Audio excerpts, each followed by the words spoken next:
तो एक कलम के बारे में मैं एक जानकारी दे रहा हूँ, क्योंकि जब हम लोग स्कूल में पढ़ते थे उस दौर में कलम 5वीं तक जो है नरकट को काट करके और हम लोग कलम बना करके दावात से उसमें डुबो करके लिखते थे। उसके बाद थोड़ा आगे बढ़ने के बाद में स्कूली दौर में निब का चलन चालू हुआ, पेन का चालू हुआ। उसमें कैमलिन की स्याही डाल देते थे, फाउंटेन पेन बोलते थे हम लोग। उसमें कैमलिन की स्याही डाल करके वो हर घर में कैमलिन की स्याही मिलेगी, दवा तो मिलेगा, और कोई भी टिकिया उसमें स्याही डालकर उपयोग करते थे। बुक स्टॉल पर शीशी भरी स्याही रखी रहती थी, 5 पैसे दे दो, ड्रॉपर से खुद ही उसमें डाल लो फाउंटेन पेन में। और ऐसा भी सिस्टम था। जिन्होंने पेन से स्याही डाली होगी वो ड्रॉपर को अच्छी तरह जानते होंगे, क्योंकि ड्रॉपर से ही डालते हैं। कुछ लोग ड्रॉपर का उपयोग कान में तेल डालने के लिए भी करते थे।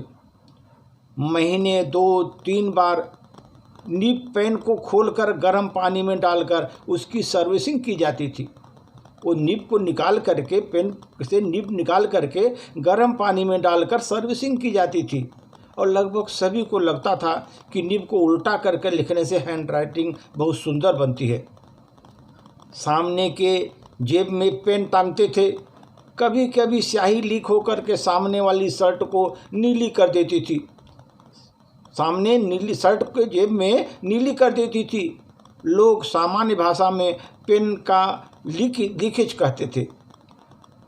हर क्लास में ऐसा एक एक्सपर्ट होता था जो पेन को ठीक से नहीं चलने पर ब्लेड लेकर के निब के बीच के हिस्से में बारीकी से कचरा निकाल देता था और अच्छा चलने का दावा करता था।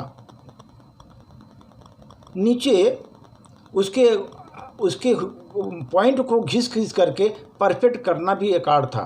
निब के पॉइंट को घिस करके एक अच्छा बनाना, परफेक्ट बनाना भी एक आर्ट था।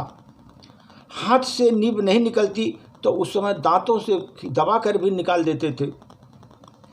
दांत और जीभ ओंठों को नीला कर देता था, जैसे महादेव हलाहल पिए हों, ऐसा दिखाई पड़ता था। पूरा मुंह जो है नीला हो जाता था।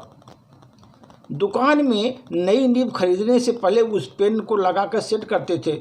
फिर कागज़ और स्याही में कुछ बूंदें छिड़क करके उन पर गिरी हुई स्याही को बूंदों पर लगा करके निब की स्याही सोखने की क्षमता को नापते थे और बड़े साइंटिफिक वाली फीलिंग दी जाती थी कि पेन अच्छा चल रहा है क्या। उसको हम लोग अच्छी तरह से देखते थे कि पेन स्मूथ चलना चाहिए।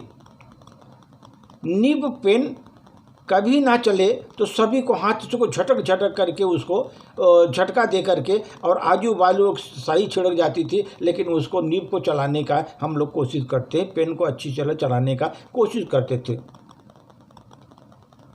कुछ बच्चे ऐसे भी होते थे जो पढ़ने लिखते तो कुछ नहीं, लेकिन घर जाने के पहले उंगलियों पर स्याही लगा लेंगे कि हमने लिख कर आया, बहुत लिखावट किया, और लगा लेंगे।